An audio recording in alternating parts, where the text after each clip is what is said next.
सरकारने मान्य केलेले आहेत. तुम्हाला निश्चितपणे याच्यावर समाधान व्यक्त करायला हवं असं मला वैयक्तिक वाटतं, कारण सरकारने काही ना काही पाऊल उचललं. हवंय बाबा, ते बी खरंय,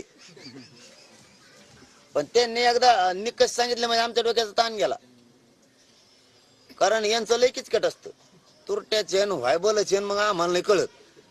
त्यामुळं स्पष्ट केलं तर बरं राहील, कारण समाज खूप झिजलाय भाऊ याच्यासाठी. रात बघितली नाही समाजाने, पाठ बघितले नाही, ऊन नाही पाऊस नाही. आया मावल्या सुद्धा रात्रात बसून राहिलेल्या त्या लेकरांना मोठे व्हावत म्हणून मला हुरळून जाऊन नाही चालणार. सरकारनं मात्र स्पष्ट भूमिका केली मुख्यमंत्री साहेबांनी की 67 पासून पुन्हा ते शब्द घेतो मी, नोंदी त्याच्या आधीच्या सापडल्यात, त्याचा लाभ ज्याच्या नोंदी मिळाल्यात त्याचा लाभ त्याच्या रक्ताच्या नातेवाईकाला सोयऱ्यांना होणार आहे, लाभ दिला जाणार आहे हे स्पष्टपणानं